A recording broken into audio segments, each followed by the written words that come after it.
agora, porque o Sanaflix veio para mudar o jeito como você estuda medicina e mudar para melhor. Primeiro, você pode confiar na gente. Nós somos o maior projeto de educação médica do Brasil. E não é só porque temos estudantes em todos os estados brasileiros e em 10 países no mundo. Nem porque tem estudantes de medicina em mais de 300 faculdades do Brasil usando o Sanaflix. É porque temos uma equipe de mais de 150 pessoas trabalhando para melhorar a qualidade do seu estudo e a maneira como ele chega até você. Nós nascemos da vontade de revolucionar a maneira como você tem acesso à educação médica. A gente acredita que o valor que você dá para a oportunidade de estudar com a gente é o investimento no profissional médico que você vai conseguir ser. Por isso, é importante que você possa acessar a gente de onde estiver. Por exemplo, se você precisa usar o Sanaflix além do desktop, desenvolvemos o nosso aplicativo. Assim você pode otimizar seu tempo aproveitando o nosso material de qualquer lugar e com o mesmo conteúdo. Afinal, quem estuda com a gente sabe bem o que a gente tem de bom. São mais de 700 resumos para você fixar o que aprendeu, 300 fluxogramas para te ajudar a conectar os assuntos, 700 mapas mentais para estudar de forma ativa e, claro, mais de 1.600 videoaulas para assistir quantas vezes quiser. 4,5 de 5 é a nota geral das aulas por nossos estudantes. Elas são dinâmicas e objetivas e estão sempre melhores. Temos uma preocupação especial em aperfeiçoar a metodologia e a didática da nossa equipe de professores padrão USP. Eu acredito no Sanaflix e eu invisto meu tempo na preparação das aulas porque eu lembro de mim. Quando eu estava no quarto ano, eu tinha a disciplina da reumatologia que era muito difícil, eu quase bombei. Eu fico pensando, se eu tivesse a Aline para me explicar artrite reumatoide, com certeza aquela prova teria sido bem mais fácil. Quando eu comecei a entrar na área do ensino, eu ficava Agora, porque o Sanaflix veio para mudar o jeito como você estuda medicina e mudar para melhor. Primeiro, você pode confiar na gente. Nós somos o maior projeto de educação médica do Brasil. E não é só porque temos estudantes em todos os estados brasileiros e em 10 países no mundo. Nem porque tem estudantes de medicina em mais de 300 faculdades do Brasil usando o Sanaflix. É porque temos uma equipe de mais de 150 pessoas trabalhando para melhorar a qualidade do seu estudo e a maneira como ele chega até você. Nós nascemos da vontade de revolucionar a maneira como você tem acesso à educação médica. A gente acredita que o valor que você dá para a oportunidade de estudar com a gente é o investimento no profissional médico que você vai conseguir ser. Por isso, é importante que você possa acessar a gente de onde estiver. Por exemplo, se você precisa usar o Sanaflix além do desktop, desenvolvemos o nosso aplicativo. Assim você pode otimizar seu tempo aproveitando o nosso material de qualquer lugar e com o mesmo conteúdo. Afinal, quem estuda com a gente sabe bem o que a gente tem de bom. São mais de 700 resumos para você fixar o que aprendeu, 300 fluxogramas para te ajudar a conectar os assuntos, 700 mapas mentais para estudar de forma ativa e, claro, mais de 1.600 videoaulas para assistir quantas vezes quiser. 4,5 de 5 é a nota geral das aulas por nossos estudantes. Elas são dinâmicas e objetivas e estão sempre melhores. Temos uma preocupação especial em aperfeiçoar a metodologia e a didática da nossa equipe de professores padrão USP. Eu acredito no Sanaflix e eu invisto meu tempo na preparação das aulas porque eu lembro de mim. Quando eu estava no quarto ano, eu tinha a disciplina da reumatologia que era muito difícil, eu quase bombei. Eu fico pensando, se eu tivesse a Aline para me explicar artrite reumatoide, com certeza aquela prova teria sido bem mais fácil. Quando eu comecei a entrar na área do ensino, eu ficava maravilhado, velho, eu consigo impactar positivamente na vida de diversas pessoas de uma vez só. O número de pessoas que eu estou impactando, velho, que eu estou ensinando e capacitando eles para que eles vão e na extremidade lá possam ajudar as pessoas e melhorar, sabe? E fazer um atendimento adequado, fazer um atendimento bem feito. Isso é sensacional, velho, isso é muito reconfortante. Estudar medicina não pode ser caro, tem que ser fácil. Aproveite nossos planos e assine agora. A partir de R$19,50 por mês você pode ter acesso a todo o conteúdo sem restrições. E se você ficou ainda na dúvida e quer fazer um teste, fique à vontade. Experimente o Sanaflix por 7 dias agora.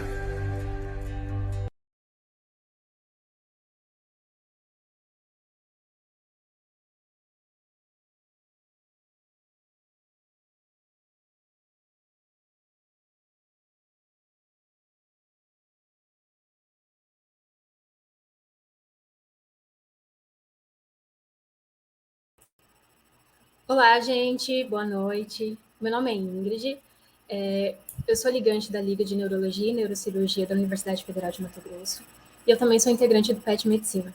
Hoje vamos iniciar, então, a segunda NeuroWeek. Ela foi organizada por nós, da LANC, e também pelo PET Medicina, que é o nosso parceiro para realizar esse evento. Já aproveita e se inscreva no nosso canal, né, para os próximos eventos aí. Sobre a certificação. Ao fim de cada palestra, a gente vai anunciar uma palavra-chave, e serão 2 palavras-chave por dia. Vocês devem anotar, porque no dia 23 de setembro, na quinta-feira, a gente vai enviar um formulário por e-mail para vocês, e vocês têm que preencher as palavras-chave. E para ter o certificado, tem que preencher 4 das 6 palavras. Boa noite, gente. Eu sou a Raquel Milhomem e gostaria de agradecer desde já a todos os professores por aceitarem o nosso convite para vir até aqui, né, falar sobre esses temas tão relevantes. E gostaria de agradecer também aos nossos patrocinadores, Sanarflix, Manoli, Imaginário Store e a Neuronato de A a Z. Então, gente, nós vamos dar continuidade ao nosso evento. Gostaria de lembrar vocês que ainda dá tempo de participar do sorteio, viu? Tem que cumprir algumas regras, mas é facinho, é só entrar no Instagram. E hoje nós teremos o sorteio, ao final da próxima aula, de um curso da Sanarflix. Serão 4 bolsas de curso mensal. Além disso, está rolando já aí embaixo a primeira palavra-chave de hoje, que é emergência. Hoje nós teremos 2. E ao final do evento, você precisa ter pelo menos 4 das 6 que terão. Então, a primeira palavra é emergência. Anota aí já. Então, gente, vamos continuar. Vamos para a segunda palestra do dia, que vai ser com o Dr. Giovanni Mendes Ferreira. Ele tem residência em neurocirurgia pelo Hospital de Baleia, em Belo Horizonte, Minas Gerais. Ele é pós-graduado em neurocirurgia pediátrica pela WFNS Flank SBN. Ele é membro ativo da Sociedade Internacional de Neurocirurgia Pediátrica, ISPN, membro da Comissão de Credenciamento da Sociedade Brasileira de Neurocirurgia, membro da Sociedade Brasileira de Neurocirurgia Pediátrica. Ele é preceptor da residência de neurocirurgia do Hospital Santa Rosa, em Cuiabá, Mato Grosso. Ele é chefe do serviço de neurocirurgia do Hospital São Benedito e do Hospital Municipal de Cuiabá, membro da Câmara Técnica em Neurocirurgia e do Conselho Social da Unimed Cuiabá. Passo então a palavra para o professor. Muito obrigada pela sua presença. É uma honra ter o senhor aqui. Boa noite meninas, boa noite, ligantes. É um prazer muito grande estar aqui com vocês. Agradeço muito pelo convite. E vocês me deram uma missão muito difícil, que é dar uma aula depois da aula do professor Sérgio, né? Uma aula brilhante, eu assisti aqui toda a aula, e vocês perceberão que alguns tópicos coincidirão, né? Mas será uma missão árdua, né? Ministrar uma aula depois dele. Bom, na verdade, nós fazemos a neurocirurgia aí por muita paixão, mais voltada, no meu caso, para a parte de neurocirurgia vascular, tumores, em neurocirurgia pediátrica. Eu trabalho numa equipe grande, que é a MedNeuro. Nós atuamos em alguns hospitais aqui de Cuiabá, que quem é daqui de Cuiabá sabe. Tem lá que trabalha com a gente, o professor seu, doutor Atahualpa, né, que é professor lá da Universidade Federal, né? Então, nós trabalhamos lá numa equipe que é bem complexa e que atuamos em todas as subespecialidades da neurocirurgia. Sempre estimulamos as ligas acadêmicas. Enquanto fui presidente da Sociedade de Neurocirurgia do Estado do Mato Grosso, em todos os congressos que nós fizemos, estimulamos sempre as ligas acadêmicas. Talvez os mais antigos ligantes aí tenham a lembrança disso, né? Bom, temos a residência lá no Hospital Santa Rosa, né? Seguindo aí, plagiando o Dr. Sérgio, né? Tem uma residência de neurocirurgia lá no Hospital Santa Rosa. Somos uma equipe bem mais jovem que a equipe do Dr. Sérgio, né? Mas temos um grande orgulho por ter criado uma residência fora dos grandes centros formadores, né?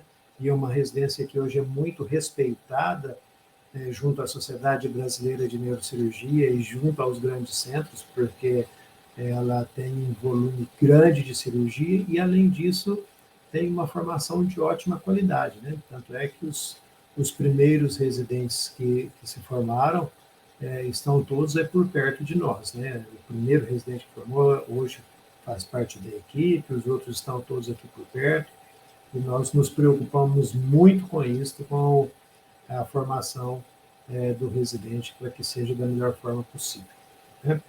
Bom, vamos lá. Posso compartilhar aqui? Pode sim, professor. Boa palestra. Se o senhor tiver alguma dificuldade, pode falar. Né?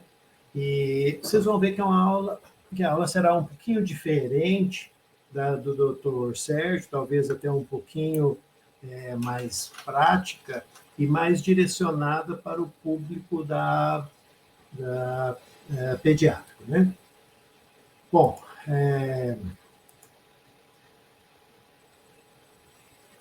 só um segundinho, que eu acho que eu estou lá na frente, peraí, peço desculpa. Pronto, agora sim.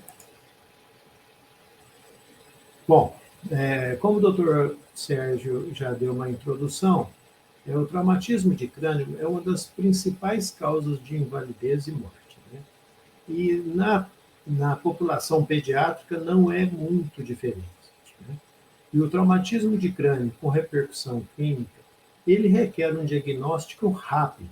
E o diagnóstico rápido é com o objetivo de que nós tenhamos um tempo hábil para, no caso de necessário, direcionarmos para o tratamento cirúrgico, né? A tomografia de crânio, ela é muito usada desde do seu desenvolvimento aí. Hoje, nós já olhamos com um pouco, digamos assim, de atenção em relação à superindicação da tomografia para evitar a exposição à radiação. Alguns trabalhos mostram que crianças de baixa idade que são expostas à radiação por longo tempo, no decorrer da sua vida, elas têm maior chance de desenvolver alguns tumores relacionados à exposição à radiação, né? E também a incidência varia em torno de 500 para cada 100 mil habitantes. Bom,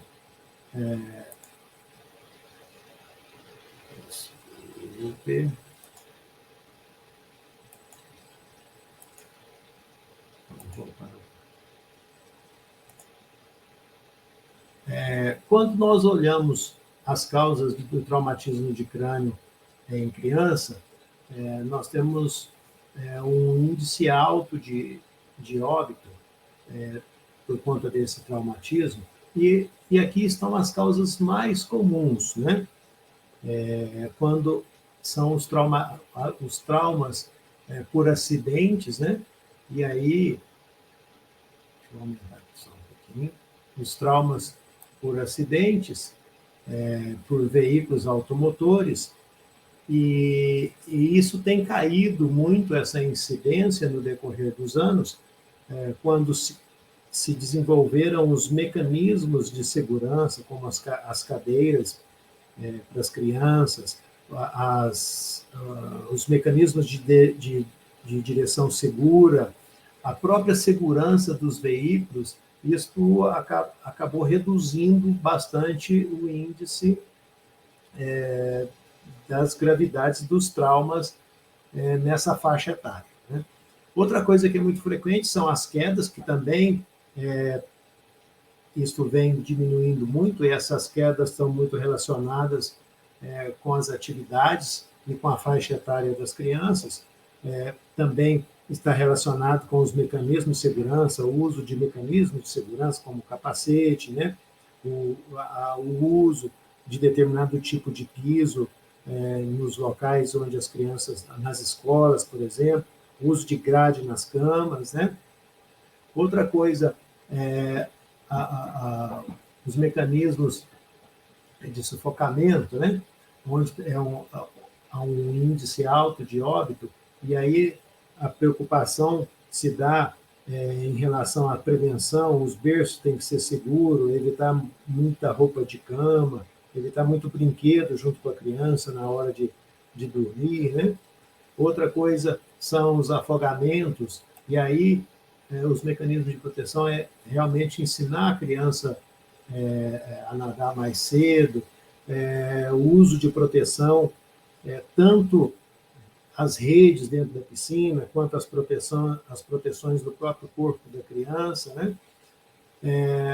A questão do fogo, que também é um índice alto de incidência desse tipo de acidente, e que, desculpa, que também tem os seus mecanismos de proteção, o próprio uso do cigarro, que vem caído muito, né?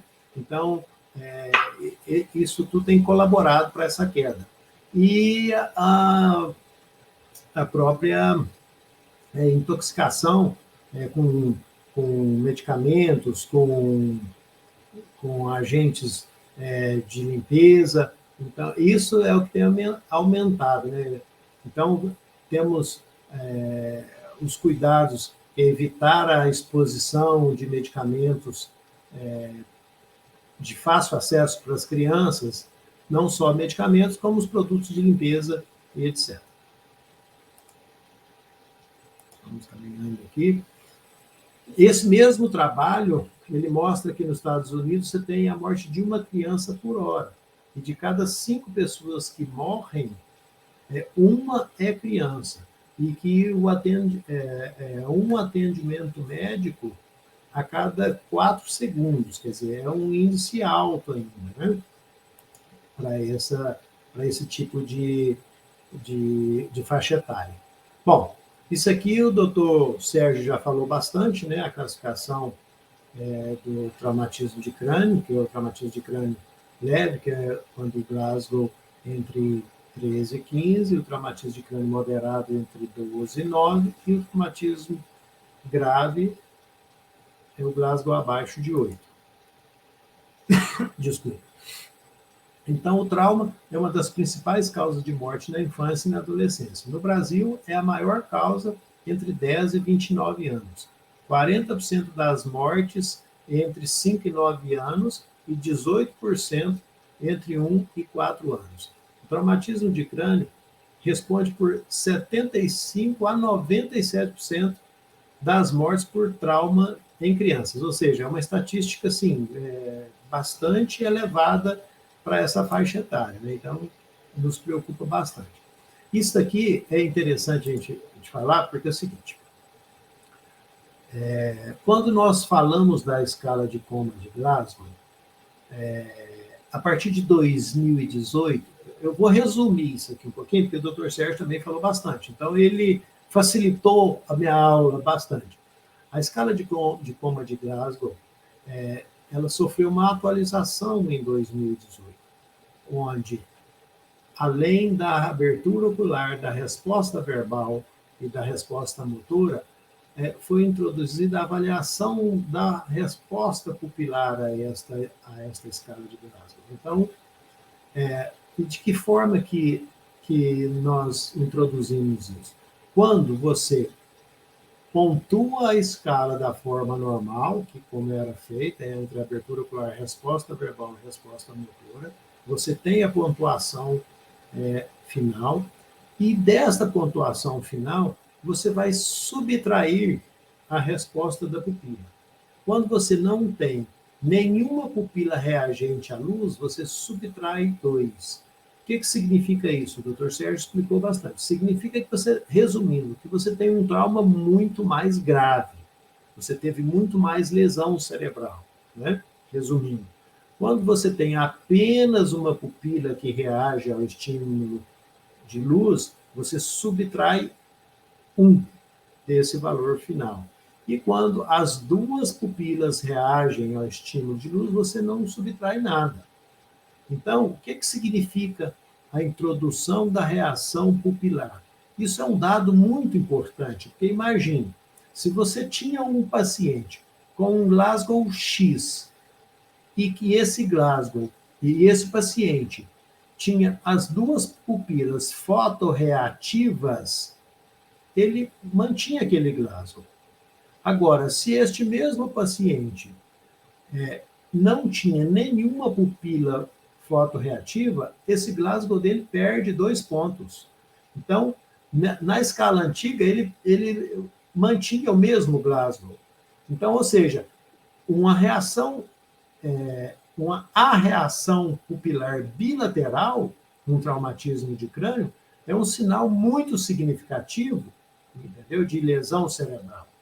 Considerando que quando ele tem as duas pupilas reativas, ele não tem essa lesão tão grave. Então, quando nós tínhamos essa escala, nós não considerávamos a reação pupilar, existia essa diferença. Vou dar um exemplo. Se um paciente tinha um Glasgow, sei lá, 8, ele tinha um Glasgow 8, e tinha as duas pupilas fotorreagentes, ele mantém o Glasgow 8.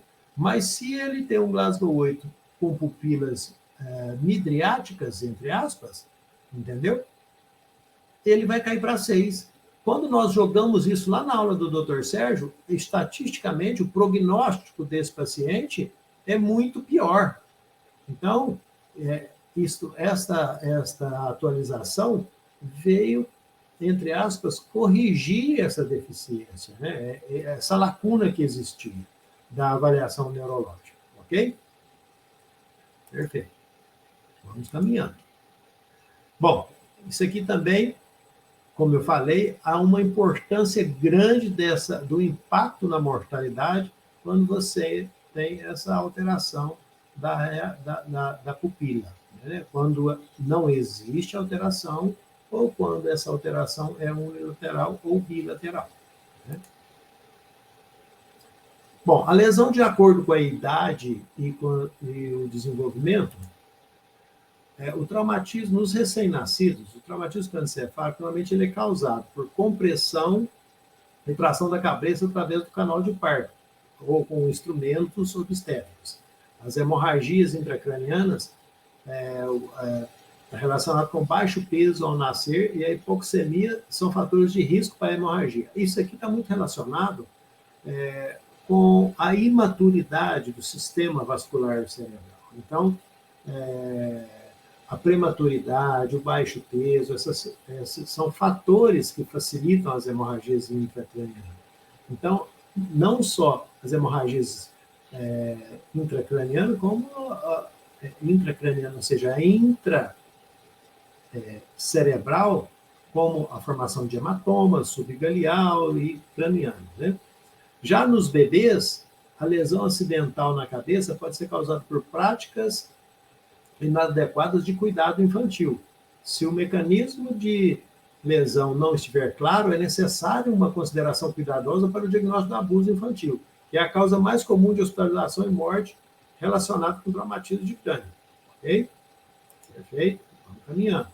Quando nós analisamos essas crianças já com uma idade escolar, as lesões acidentais causadas por acidentes aumentam à medida que as crianças desenvolvem as suas habilidades motoras. Com o aumento do uso de assentos infantis, a gravidade das lesões e a mortalidade caíram. Lembra lá naquele slide anterior? O uso da cadeirinha, o uso do capacete, né, nas bicicletas e coisa e tal. Então, esses mecanismos de proteção minimizaram a gravidade dessas lesões. E também as lesões em pedestres aumentaram nessa faixa etária. Por quê? Porque acaba que essa faixa etária, digamos assim, ela passou a se locomover mais do que aquelas crianças menores, né? Elas brincam mais na rua, elas andam mais de bicicleta, elas andam mais de skate, coisa e tal, né? Já nos adolescentes, os acidentes relacionados com bicicleta, motocicleta, deve-se aumentar a conscientização para evitar sobre a prevenção, para evitar esse tipo de trauma. E as lesões na cabeça relacionadas aos esportes. Treinadores, jogadores envolvidos em esportes de contato, judô, rugby, futebol americano, precisarão de uma educação sobre a concussão cerebral, que isso são não só a concussão, mas todos esses traumatismos de crânio relacionados a esses tipos de esportes, que não é tão incomum assim, né? Caminhando. Bom, aqui nós vamos fazer uma pequena revisão, né, que para entender o traumatismo de crânio, como também o Dr. Sérgio falou, nós temos que entender o que nós estamos falando, nós temos que entender a fisiologia, a anatomia, né? Então, aqui nós percebemos que, nós sabemos que tem a tábua óssea, né? Uma camada fina do periósteo, depois nós temos a dura mater, né? A aracnoide, a pia mater, que é, entre aspas, a terceira meninge, que é intimamente aderida ao tecido cerebral. E aqui os vasos, tanto os venosos quanto arteriais, e as dobras dessas meninges que formam os seios venosos. Então é importante entender esse mecanismo todo de funcionamento para saber onde que o líquido funciona, com o posicionamento da drenagem venosa, onde que estão as artérias posicionadas, porque isso aqui, na fisiologia do edema cerebral, na fisiologia da formação dos hematomas subdurais, entendeu? É importante o conhecimento e o entendimento dessa anatomia para ficar mais fácil até o diagnóstico do que nós vamos encontrar pela frente.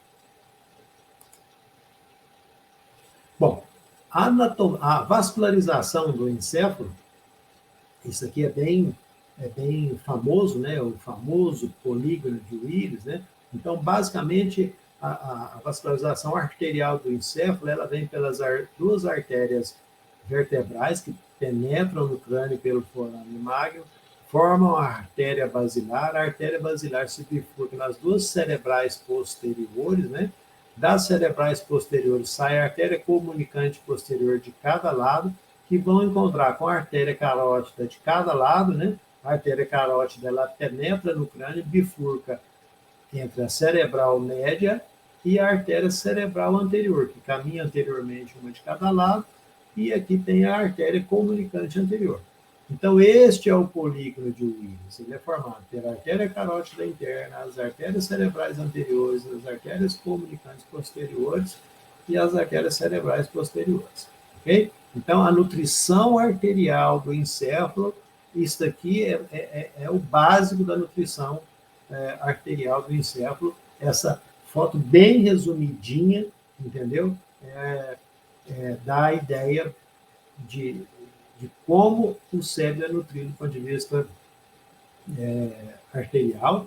E também, por exemplo, veja bem, isso aqui é o quiasma óptico, né? O quiasma óptico, sai um nervo óptico para cá, outro nervo óptico para o outro lado direito, a artéria oftálmica penetrando aqui, entendeu? No nervo óptico. Então, assim, é uma figura mostrando bem as relações anatômicas, que quando nós vamos sobrepondo as estruturas nervosas sobre essa estrutura vascular, nós vamos tendo a visão em 3 dimensões das estruturas nervosas sobre essa estrutura vascular, e nós vamos montando na nossa cabeça aquela imagem em 3D e nos posicionando do ponto de vista de localização. Por exemplo, quando nós temos uma fratura na base do crânio formando um hematoma extradural, nós vamos imaginar possivelmente o que ele está comprimindo, de onde está vindo esse sangramento, entendeu? Então é importante nós entendermos isso. Bom, aqui falando da estrutura óssea, né? Dos ossos que compõem o crânio, é só uma lembrança para vocês também: o osso frontal, o osso parietal, o osso occipital, o osso temporal e o osso esfenoide, uma visão lateral do crânio, né? E aqui uma visão já da parte interna, né? O osso frontal, parietal, occipital, temporal, perfeito? Só para a gente ter essa visão aqui do crânio e os ossos que formam aqui o crânio. Bom, aqui nós já fizemos meio que uma junção de tudo isso, né? Aqui nós já estamos... Só que essa imagem, o que ela mostra mesmo é a produção do líquor, né? O que nós estamos querendo mostrar aqui é a fisiologia da produção do líquor. O líquor, ele é produzido nos plexos coroides, né, dentro dos ventrículos laterais. Dos plexos coroides dos ventrículos laterais, o líquor passa pelos forames de Monro, de cada lado, eles caem no terceiro ventrículo, do terceiro ventrículo ele passa pelo aqueduto mesencefálico, ou aqueduto de Silvius, cai no quarto ventrículo, no quarto ventrículo eles descem e sai lateralmente pelos forames de Luschka e posteriormente pelos forames de Magendie, circula no espaço subaracnoidiano, né, então, pelo canal medular, pelo canal central da medula, né, circula no espaço subaracnoidiano também do canal medular. O doutor Sérgio também já disse isso. Ele disse que nós temos um volume de 1.200 ml, mas com esse conteúdo todo que nós temos de tecido cerebral, vasos arteriais e venosos, sobra de líquor no adulto entre 150 a 180 ml. E esse líquor ele é produzido e absorvido 3 vezes por dia. Então, nós produzimos aí em torno de 450 a 500 ml de líquor por dia.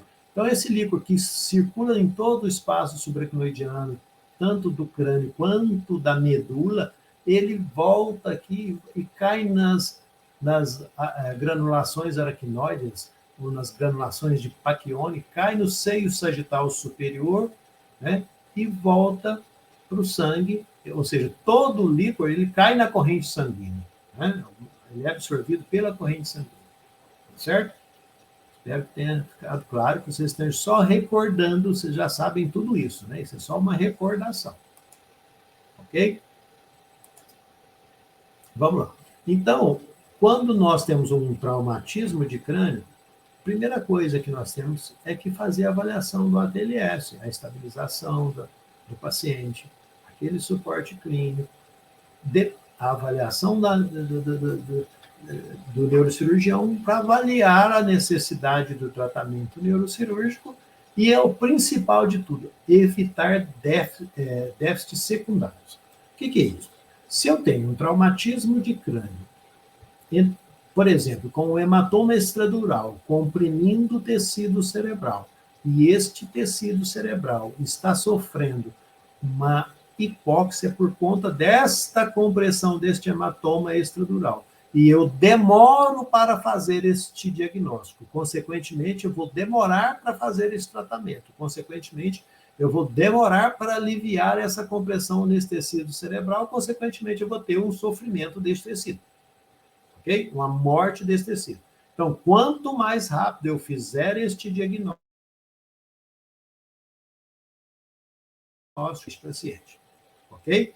Então, avaliação do ATLS, a estabilização clínica para esse paciente que às vezes é um politraumatizado, que precisa de tratar o seu choque hipovolêmico, para avaliação neurocirúrgica e a condição neurocirúrgica, entendeu? Para evitar esse déficit secundário, e isso é importantíssimo. Ok? Bom, como suporte clínico, a monitorização de multiparâmetros, os parâmetros ventilatórios, ventilar às vezes a 100% é necessário para que você... chamou muito a atenção, doutor Sérgio, você tem que fornecer oxigênio para esse paciente, você tem que manter a pressão arterial adequada, você tem que... Entendeu? Olha só, eu estou repetindo aqui, falando de forma diferente, entre aspas, né? Nós temos que manter a saturação de oxigênio, ou seja, oferecer oxigênio para este paciente. Nós temos que manter a pressão arterial deste paciente, não é isso? Não foi isso que ele falou lá atrás? Então, esta parte de cuidado clínico, ela é essencial, né? E para isso, às vezes, nós precisamos de manter a cabeceira elevada, uma sedação adequada, sonda nasentérica, sonda vesical de demora, ok? E para a gente manter esse paciente com uma volemia adequada, às vezes nós vamos fazer isso ou com soro fisiológico, ou com Ringer, evitar a hiperglicemia, porque às vezes o paciente com a resposta endócrino-metabólica ao trauma, ele já tende a liberar a glicose, então nós temos que tomar muito cuidado com o uso de solução glicosada, ok? E tentar manter o paciente dentro da normocarbia, ok? E o diagnóstico? Como que nós vamos fazer esses diagnósticos? colher a história, estudar o mecanismo de trauma, se isso foi um atropelamento, se isso foi uma queda, se foi um acidente automobilístico, se existia algum mecanismo de segurança. É muito diferente. É uma batidinha leve que teve no carro, é um capotamento, mas estava com cinto de segurança, a criança estava na cadeirinha bem protegida, isso foi uma agressão, entendeu? Então, conhecer esse mecanismo do trauma é muito importante. Né? Analisar, estudar e conhecer os sinais e sintomas, houve perda de consciência, houve amnésia, teve convulsão ou não teve, o paciente relata cefaleia, teve vômito, náusea, vertigem, tem alteração comportamental, e aí nós acabamos trazendo isso já para dentro dos diagnósticos neurocirúrgicos, aquele intervalo lustro do hematoma estrutural, né?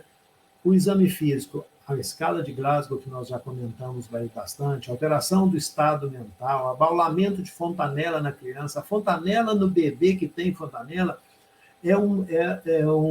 uma coisa importantíssima para a nossa avaliação, mas muito importante. A fontanela nos responde um monte de coisa, nos dá informações muito valiosas, né? Sinal de Bato, sinal de Guaxinim, hemotímpano, isso tudo são sinais que você, no seu exame físico, vai chegando à conclusão dos diagnósticos que você pode encontrar, né? Se tem fratura palpável, se tem déficit neurológico. Então, o exame neurológico tem que ser bem feito, porque ele vai te mostrando o caminho que você deve seguir. Tomografia de crânio, nós já comentamos lá atrás, né? Quando fazer, como fazer. Então, é o seguinte, a criança, o paciente pediátrico que chegou como um traumatismo de crânio leve, em Glasgow 15, com exame físico normal, ou com pequenas alterações, com hematoma subgaleal, ok? Com uma idade acima de 2 anos, normalmente liberar com instruções sem necessidade de exames. Já uma criança que teve uma breve perda de consciência, de menos de 1 minuto, convulsão após trauma, 1 episódio, teve amnésia, teve cefaleia, 3 episódios de vômito, idade menor que 2 anos, trauma não testemunhado, é indicado tomografia de crânio ou a observação por 24 a 72 horas. Né? Já no TCE moderado, onde teve uma perda de consciência maior que 1 minuto, mais que 3 episódios de vômito, mais que 1 episódio de convulsão, se está associado a isso um politrauma, se tem suspeita de maus tratos, se tem suspeita de lesão cervical, se tem hemorragia retiniana, se tem doença neurológica ou hematológica prévia, é indicativo de tomografia. Ok? E no traumatismo grave, tem sinais focais, fratura com afundamento, fratura aberta ou composta, lesões penetrantes, né? Glasgow menor que 10, ou perda de 2 pontos na escala de Glasgow de chegada, também tomografia de crânio e terapia intensiva. Ok? Tudo bem? Está indo bem? Estou indo rápido, pessoal? Estão me ouvindo? Está indo muito bem, professor. Qualquer coisa você me interrompe aí, viu? Tá bem, tá bom. Vamos lá. Bom, o suporte neurocirúrgico.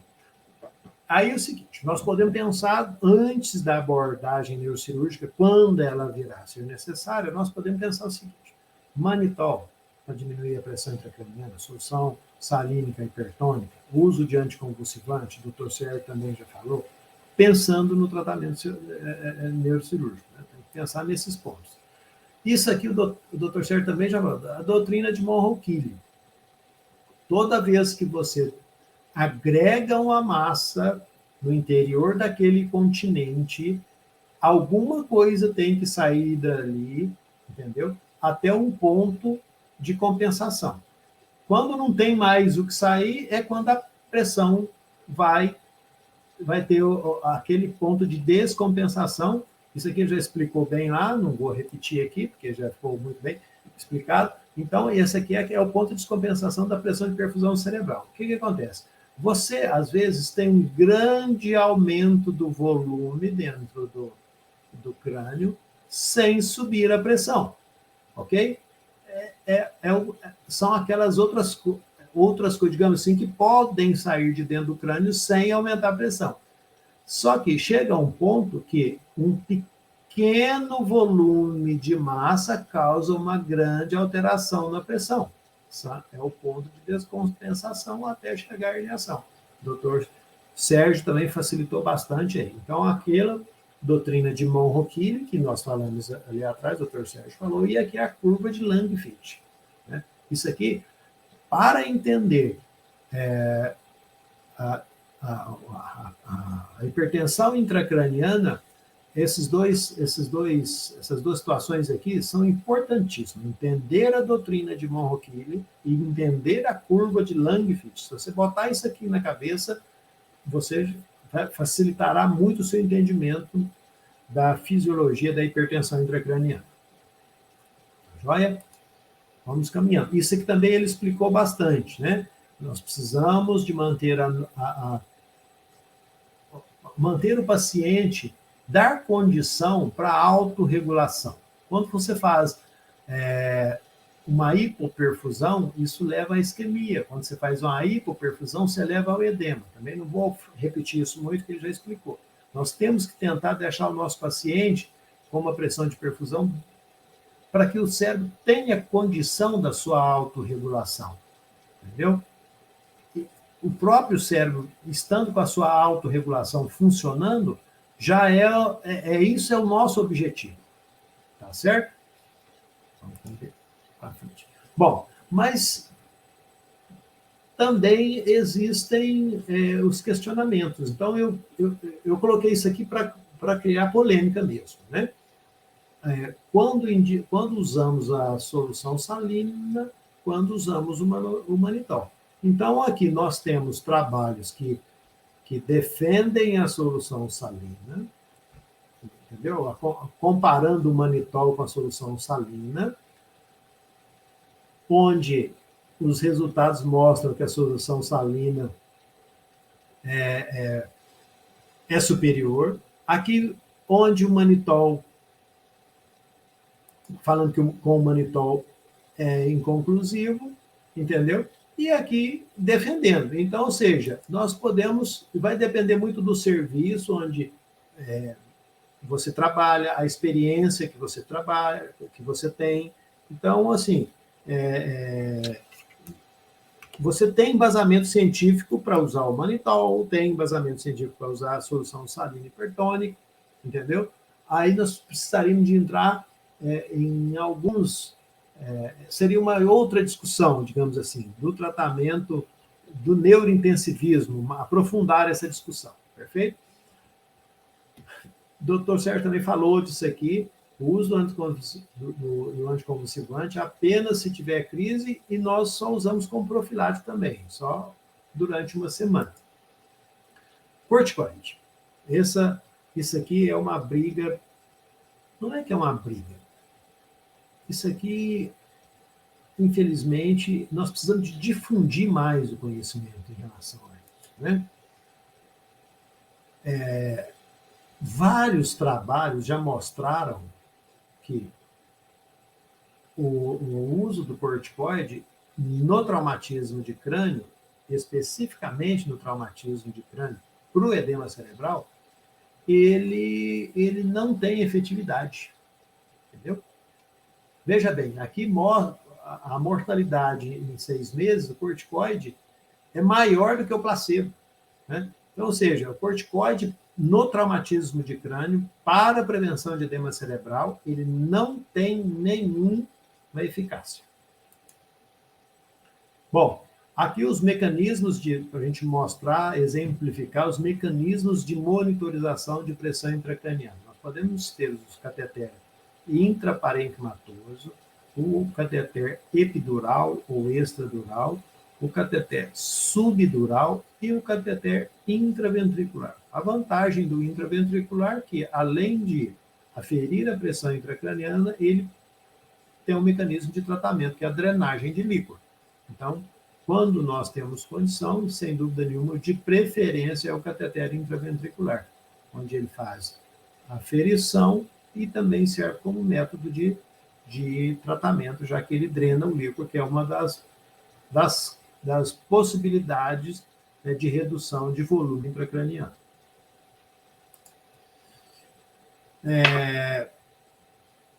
Mostrando aqui um hematoma extradural, o formato, a morfologia do hematoma extradural, diferente da do subdural, e aí aqui é a forma da lente, né? Quem já passou pela neuroanatomia, pela neurologia, já viu bem isso, né? E as contusões cerebrais, onde elas são mais espalhadas, menos organizadas, os hematomas intracranianos, né? E vamos especificamente para o tratamento neurocirúrgico. Normalmente, quando tem, por exemplo, nesses casos ali atrás, o hematoma extradural, o hematoma subdural, a abordagem direta do hematoma, seja por craniotomia específica, dependendo da localização, e neste caso aqui, que é muito comum, o uso da craniotomia descompressiva. Aqui nós temos 3 formas de craniotomia descompressiva, né? Uma visão de perfil, a visão superior. Esta incisão é o que nós desculpa. A incisão essa. Bom, gente, deu um branco no nome da incisão aqui. Poxa vida, deu um branco aqui. É uma incisão que nós fazemos quase que na linha média, fronto-occipital e descendo para o temporal. E aqui a incisão de Becker, que na verdade, ela é muito parecida, só que nós trazemos como se fosse um ponto de interrogação, isso aqui para a gente fazer a craniotomia frontotempoparietal. E esta aqui é a incisão bicoronal, normalmente, quando nós queremos fazer a craniotomia descompressiva bicoronal. Ok? Kempe, incisão de Kempe. Oxe, deu um branco total aqui. Essa primeira é a incisão de Kempe, a incisão de Becker e essa bicoronal. Bom, depois de feita a incisão, a craniotomia, normalmente é uma craniotomia extensa, nós temos quase que uma hemicraniotomia, né, pegando o frontal, o parietal e o temporal.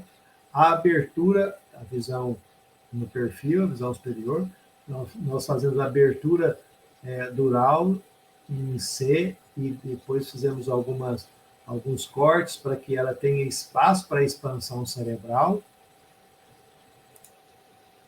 E aqui já um exemplo do paciente, né? A incisão de Kempe, onde a gente desce uma perna para o temporal, né?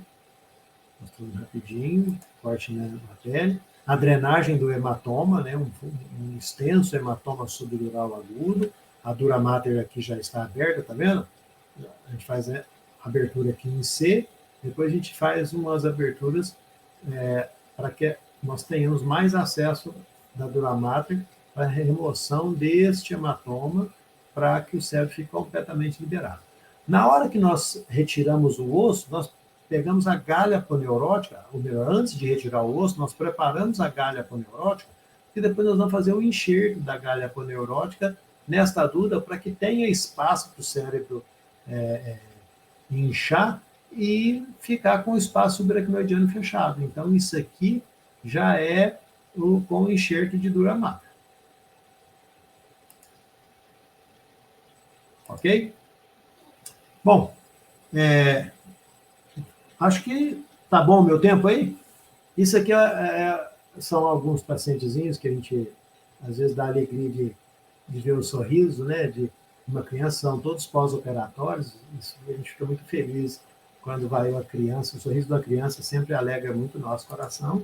E isso aqui é a equipe, numa reunião que nós temos sempre antes da pandemia, toda sexta-feira, às 6 horas da manhã, e alguns acadêmicos sempre participavam conosco antes da pandemia. Estamos doidos para voltar, a reunião continua, mas hoje ela é ela é online e tem vários acadêmicos que participam, né? E sempre à disposição, a equipe está sempre à disposição, gostamos muito de ter esse contato aí com essa parte acadêmica.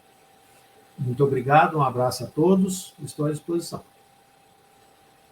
Obrigada, professor. A gente agradece muito pela palestra, foi muito esclarecedora. É um tema muito importante, né? Que certamente a gente vai ver bastante quando a gente formar. E a gente teve 2 perguntas. Eu posso falar para o senhor já? Sim, pois não. A primeira pergunta é: a síndrome do bebê sacudido pode imitar um caso de trauma crânioencefálico? Sim, sem dúvida. Diga-se de passagem, muitas vezes o paciente não chega com esse diagnóstico, né? Ele não chega com esse diagnóstico. Esse diagnóstico é uma suspeita que nós que temos que levantar essa suspeita. E aí você me lembrou de uma coisa interessante. Tinha um professor, na minha época de formação, e que já tem bastante tempo, né? Talvez a idade de muitos de vocês, né? Ano que vem eu faço 25 anos de formado, mas na minha época, lá da época da faculdade, tinha um professor lá na Universidade Federal de Minas Gerais, ele já era bem idoso, e ele falava o seguinte, que nós só cumprimentamos quem nós conhecemos, né? Você não sai na rua cumprimentando, exceto alguns políticos que fazem isso, né? Mas, normalmente, nós só cumprimentamos quem nós conhecemos. O que ele queria dizer com isso? Que nós só fazemos diagnóstico das patologias que nós conhecemos e que nós pensamos nelas. E o bebê sacudido passa por isso, porque nenhuma mãe chega com um diagnóstico. Olha, eu fiz isso com meu filho e estou trazendo aqui para o hospital. Entendeu? Esse é um diagnóstico difícil de se fazer. Ninguém chega. Realmente você vai ter que chegar a essa conclusão e descobrir isso. Verdade, prof. A segunda pergunta foi: nas crianças, os sinais e sintomas do trauma crânioencefálico grave costumam ser mais tardios devido à plasticidade das estruturas cranianas? Do trauma craniano eu não diria. O que acontece é o seguinte, você fala nos bebês que ainda não têm as suturas. Não necessariamente, porque eu diria até que você até consegue diagnosticar, entre aspas, mais rápido, porque a primeira coisa que você vai perceber de alteração é a fontanela. Lembra que eu falei da importância da fontanela? Entendeu? Então, quando você tem uma criança politraumatizada, a primeira coisa que você vai lá ver é botar a mão na fontanela dela. Entendeu? Se ela está com a fontanela tensa, que não está pulsátil, entendeu? Você, mesmo que ela tenha, normalmente quando está nessa situação, ela já deve ter alguma alteração neurológica, né? Então, e as suturas estando abertas, elas não têm essa complacência, entre aspas, aguda, digamos assim, entendeu? Você pensar, houve um hematoma intracraniano que cresceu tão rapidamente e a criança não apresentou sintoma porque a sutura está aberta. Não é bem assim, entendeu? Não é bem assim. Foram essas as perguntas da noite para sua palestra. Muito obrigada, professor, por dispor do seu tempo numa segunda-feira de noite para enriquecer o nosso conhecimento. Até os próximos eventos, então. Muito obrigada. Tá joia, estou à disposição. Foi um prazer. Um abraço para todos e uma boa noite. Abraço, boa noite. Oi, gente. Então, vou falar agora a segunda palavra-chave do dia, que é pediátrico. Está aparecendo aí para vocês agora na tela, a segunda palavra-chave. Lembrando que para você obter o certificado, você tem que ter 4 palavras-chave e a gente vai enviar um formulário no dia 23 agora de setembro, na quinta-feira, e vocês têm que preencher 4 palavras das 6, ok? Para obter o certificado. E antes da gente realizar o sorteio, a gente vai disponibilizar um formulário aqui no chat para vocês colocarem as suas dúvidas, perguntas para amanhã, para a mesa redonda, que vai ser sobre neurologia. Aí vocês podem fazer perguntas gerais sobre o mercado de trabalho, salário, o que vocês quiserem perguntar sobre esse assunto para as nossas palestrantes que vão estar amanhã. E agradeço a presença de todo mundo hoje, muito obrigada. E agora a gente vai fazer o sorteio, a Raquel ela vai projetar a tela dela e a gente vai fazer o sorteio para vocês.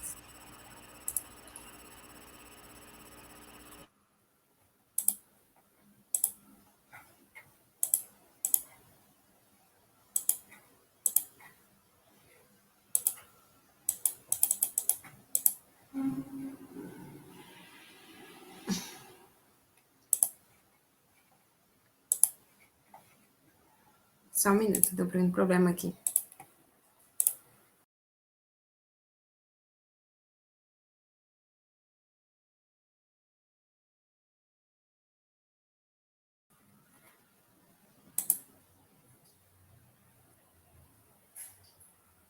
Tá aparecendo. Aqui ela saiu do sorteio. Se tiver como colocar ela de novo, que ela vai me auxiliar para a realização do sorteio. Isso. Então, gente, nesse sorteio nós vamos sortear 4 números, né? Que serão, essas 4 pessoas irão ganhar uma assinatura mensal da Sonar. Lembrando que essa pessoa tem que não ser já um assinante. Então, eu vou usar o site Sorteio Gram. Olha, a publicação é essa aqui, Sonarflix.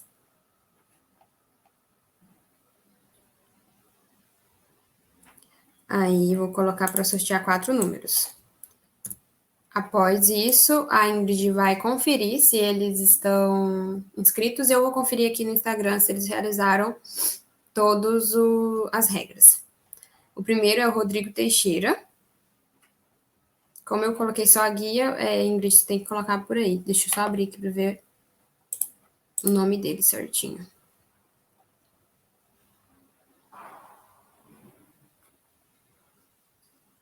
Você conseguiu ver aí?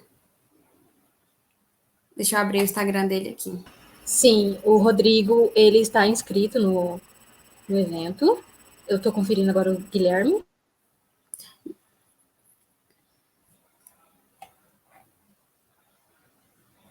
O Guilherme também está inscrito no evento. Qual que é o próximo? Então, Ananda? na verdade, eu não sei se eu tenho que voltar. Acho que eu fiz. Deixa eu ver se é voltando aqui. Acho que é.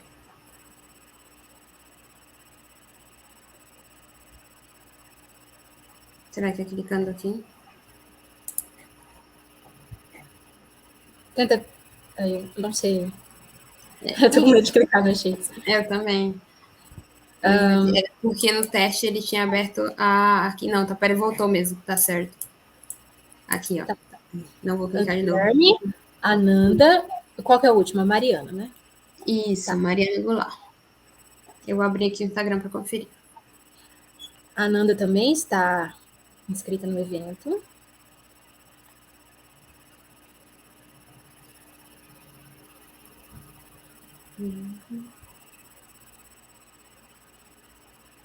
E a Mariana também. Vou te ajudar agora a conferir aqui. Confere da Ananda para baixo. Beleza.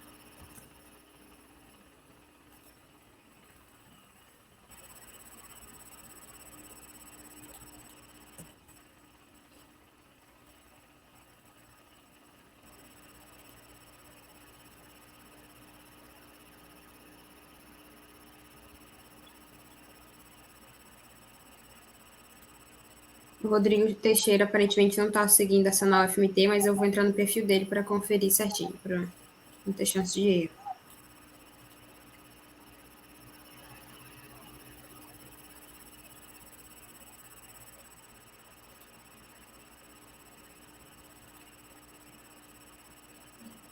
O Rodrigo não está seguindo a Sonal FMT, então ele está desclassificado. Depois eu realizo outro sorteio de outro número. Vou conferir o Guilherme agora. O Guilherme está seguindo a Sonal FMT. Vou conferir se ele está... Não, só um minuto.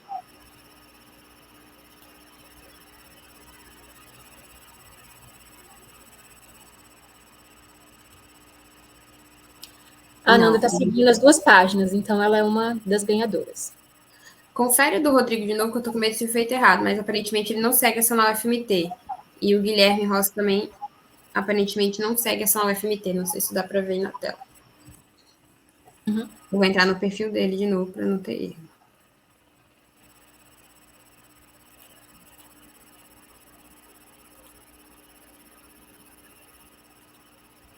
Não, o Guilherme ele só segue essa na Flix. Ele não segue essa na FMT. Então, o Rodrigo e o Guilherme estão desclassificados.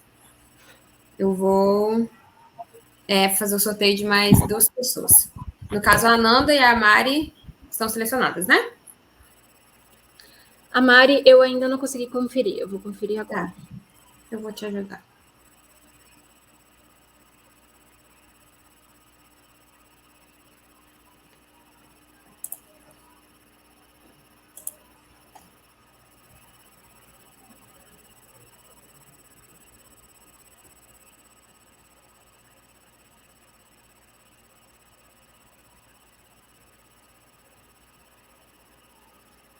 A Mari, ela segue essa na UFMT e segue essa na Flix. Isso. Sim, conferi aqui também. Então, beleza. Eu vou realizar o sorteio de mais 2 números. Isso. Deixa eu voltar. Aqui.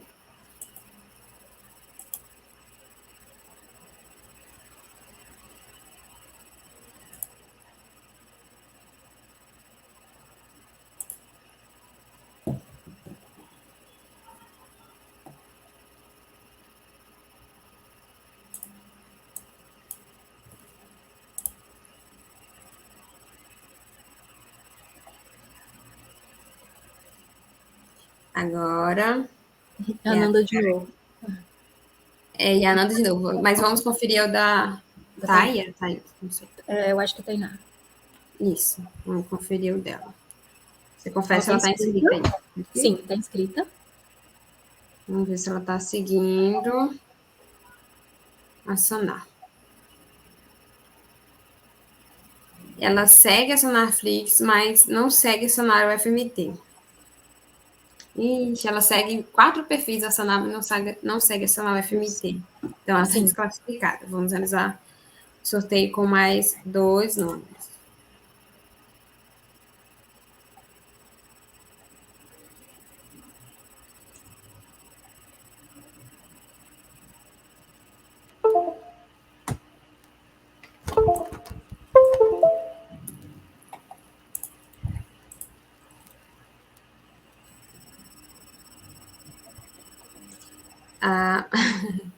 Os 2 de novo.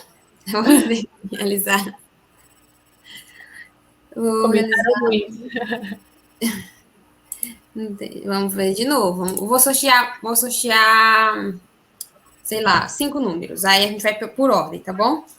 Beleza. Aí os 2 primeiros, se não forem repetidos, a gente vai indo, para não ter que ficar realizando sorteio tantas vezes. Vamos lá. Vou colocar 5.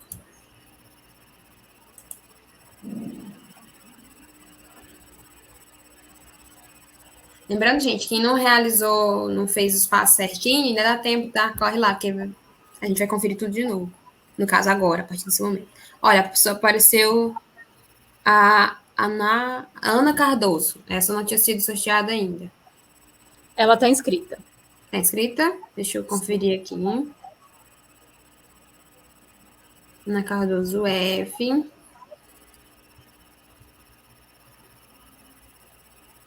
Ela segue a Sonarflix e segue a Sonar na UFMT. Então, só precisamos de mais outro. Nossa, esse povo tá muito sortudo. A Ananda já foi, certo?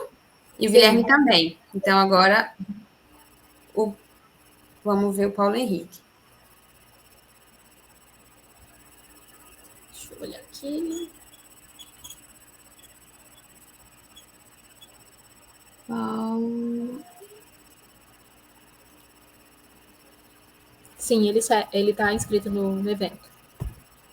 Deixa eu só ver se eu acho o arroba dele aqui. Porque...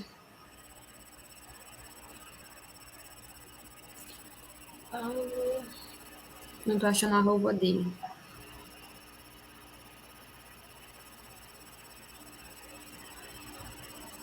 Acho que tem 2 L. Tem 2 L. É um O, será um 0 isso? É um 0. Um 0, né? Achar ele, mas o perfil tá fechado. Então eu vou Acho nacionar. Isso, vai na Sanaflix, eu vou nacional na UFMT. Ok.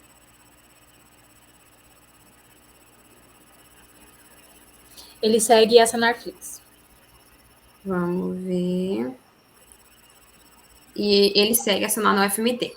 Então nós temos nossos 4 ganhadores. Isso.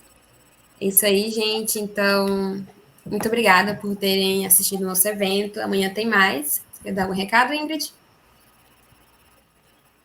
Se atentem, então, a anotarem as palavras-chave, porque a gente vai precisar delas para poder emitir a certificação para vocês, tá? Muito obrigada por estarem presentes. Só lembrando da mesa redonda amanhã e de vocês mandarem as perguntas. É isso aí, gente. Boa noite.